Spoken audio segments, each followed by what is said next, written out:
Iran ने अपनी बर्तरी साबित कर दी। अमरीकी तैयारा बरदार बहरी जहाज दुम दबाकर मशरक़ वस्ता से भागने लगे। पहले अब्राहम लिंकन और अब जेराल्ड आर फोर्ड। जी हाँ, बिल्कुल, अब्राहम लिंकन पहले बिल्कुल नाकारा हुआ और अब जेराल्ड आर फोर्ड मशरक़ वस्ता से भाग निकला। ये सब कैसे हुआ? आमिर रज़ा से बात करते हैं। आमिर भाई, अब्राहम लिंकन को तो नाकारा बना दिया, अब जेराल्ड आर फोर्ड ये भी भाग निकला है, क्या मामला है?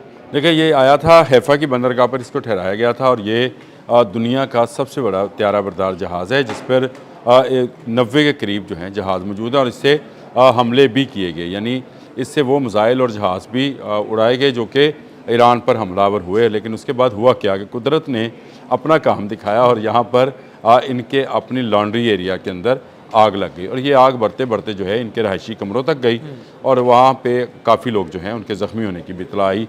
बड़ी आग थी जिसके बायस जिसको बुझाने में सिर्फ 30 घंटे लगे। आप अंदाज़ा कीजिएगा कि समंदर के पानी के ऊपर खड़ा जहाज़ जो है उस पर ऐसी आग थी जो बुझ नहीं रही थी और इस तरह से ये बिल्कुल एक नकारा सा जहाज़ बन गया और इसको अब इन्होंने यूनान की तरफ भेज दिया है जहाँ पर एक बंदरगाह पर इसको लंगर अंदाज किया जाएगा और उसके बाद इसकी मुरम्मत की जाएगी। सबसे बड़ी बात यह है कि अमेरिका अपने 2 त्यारा बरदार जहाज़ जो है अब तक तबाह करा चुका है। देखिए, अब्राहम लिंकन तबाह हुआ था जो कि ईरानी मिसाइल का निशाना बना और उसके बाद इसको पीछे हटा लिया गया था। उसके बाद से जेराल्ड आर फोर्ड जो था ये फ्रंट लाइन पर लड़ रहा था, लेकिन अब ये भी जो है पीछे चला गया। यानी पीछे जाने से मुराद ये है कि अब ये शायद 2 साल ले इसकी मरम्मत में एक बड़े बहरी जहाज़ जो कि एक उसको समझे एयर स्ट्रिप है, जहाँ आप उसको एयर बेस कह लें, वो एयर बेस जो है अगर वो नकारा हो जाए और उसके लॉन्ड्री एरिया तक जाए। देखिए, अमेरिकन अभी तक इसके होने वाले नुकसान को जाहिर नहीं कर रहे हैं। ये वो नुकसान है। लेकिन आमिर भाई, जो खबर आ रही है ना कि 600 मरीन्स के कमरे जलकर खाकस्तर हो गए, सबसे बड़ी बात रहने की जगह नसीब नहीं हो रही। इससे बड़ी बात भी है, इससे बड़ी बात है, ये 600 हो या 6000 हो, मुझे इससे फ़र्क नहीं पड़ता। असल बात यह है कि इस एक जहाज़ के अंदर 2 एटमी रिएक्टर मौजूद हैं जो इसके लिए बिजली बनाते हैं। ये कहा जा रहा है कि उनको नुकसान पहुंचा है और अगर उनको नुकसान पहुंचा है तो इसका मतलब ये है कि ये एटमी बेड़ा जो है ये हमेशा हमेशा के लिए जो है बेकार हो गया है। एक तो इसमें से ताबकारी जो है उसका अखराज हो सकता है। कहा जाता था कि ये 50 साल तक समंदर में रहेगा। देखें, जब आप कुदरत के लिए जो जिस तरह से वो कहते हैं ना कि टाइटैनिक के बनाने वाले ने ये कहा था कि इसको अगर खुदा भी चाहे तो डुबो नहीं सकता और पहले सफ़र में डूब गया था। इसी तरह जेराल्ड आर फोर्ड और आपको डोनाल्ड ट्रंप का, मुझे तो वो ज़रूर, अगर मेरे पास कुव्वत हो, आप करते हैं इसकी एडिटिंग, आप ज़रूर लगाएं जो उन्होंने कहा था कि beautiful armada going towards Iran, और ब्यूटीफुल आर्मेडा जो है वो अब तबाह बर्बाद पड़ा है। बिल्कुल, ब्यूटीफुल आर्मेडा जो उनका खलीज में था, अब्राहम लिंकन जिसका आपने जिक्र किया, वो तबाह हुआ और उसके बाद यही ब्यूटीफुल आर्मीडा जो है, अब मुझे इसको ब्यूटीफुल आर्मीडा ही कहना है।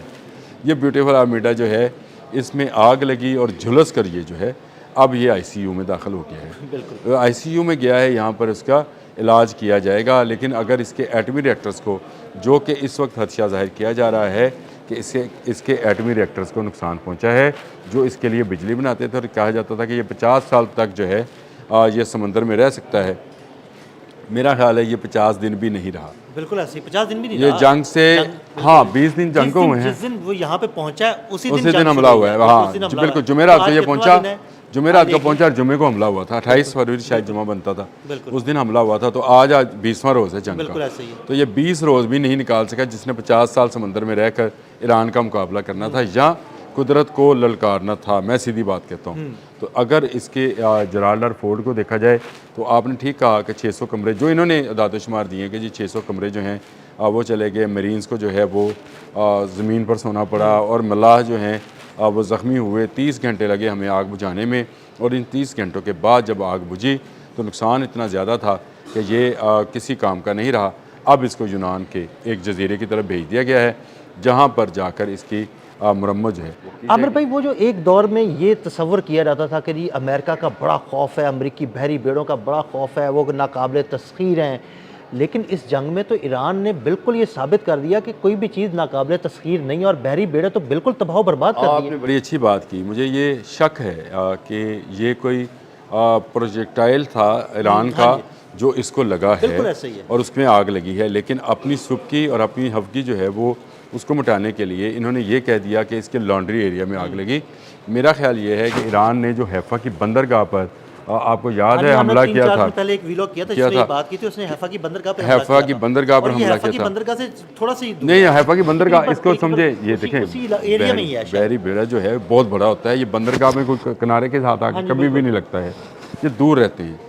ये वहाँ पे था दूर और उसको जो है निशाना बनाया गया और उसके नतीजे में लगने वाली आग नहीं बुझी। देखें ये जो क्लस्टर्स हैं, क्लस्टर बॉम्ब्स जिनको बोला जाता है, ये आग लगाते हैं और इनकी लगाई हुई आग जो है केमिकल और पानी से बड़ी मुश्किल से बुझती है जब तक ये खुद इसका केमिकल जो है वो खत्म जल ना जाए। दुनिया में सिर्फ 3 मुल्क ऐसे हैं जो क्लस्टर बम के जिन सिग्नेटरी नहीं हैं।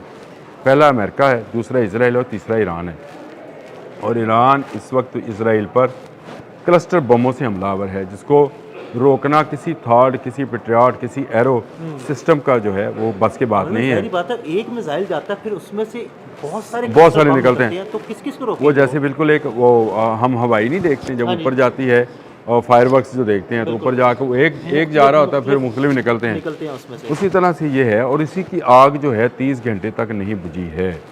देखिए ये बड़ी बात है क्योंकि एक इस तरह का बैरी बेड़ा जिसके ऊपर एटमी रिएक्टर्स हैं, जिसके ऊपर जहाज़ हैं, यानी F-35 है, F-22 है, फिर उनके हेलीकॉप्टर्स हैं, टोमाहाक मिसाइल्स उनके पास हैं, उनके साथ बेशुमार इमदादी कश्तियाँ मौजूद हैं। अगर उसकी आग 30 घंटे नहीं बुझी तो ये बात छुपाई जा रही है।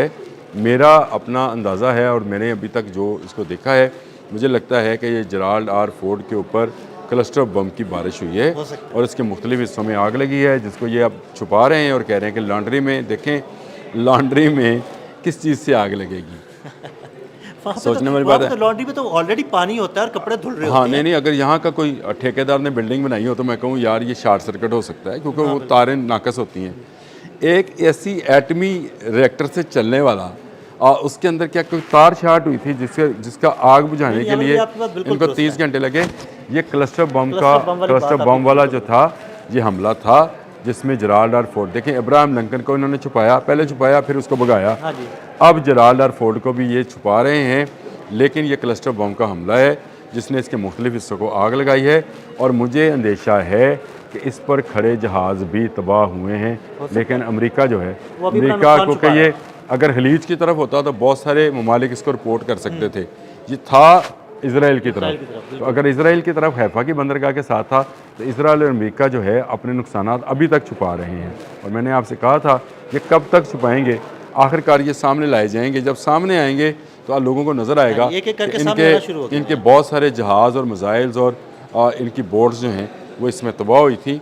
और ये तबाह होने के बाद अब अमेरिका जो है इस वक्त खलीज में उसकी वो कुव्वत बाकी नहीं रही जिस पर उसको घमंड था, और उसके ब्यूटीफुल आर्मीडाज जो हैं वो बेकार और तबाह होके ईरान के हाथों और कुदरत के हाथों जा रहे हैं। मेरा ये गुमान है, या मेरा आपसे कह लें कि मैं एक एज ए तजियाती जो है अपना तजिया दे रहा हूँ कि ये क्लस्टर बमों का हमला है जिसको छुपाया जा रहा है, और जेराल्ड आर फोर्ड पर खड़े जहाज़ भी जलकर खाकसार हो। बहुत शुक्रिया आमिर भाई। मज़ीद अपडेट्स के लिए मुझे और आमिर रज़ा को फॉलो करते रहें। अदील अहमद और आमिर रज़ा को इजाज़त दीजिएगा। अल्लाह हाफ़िज़।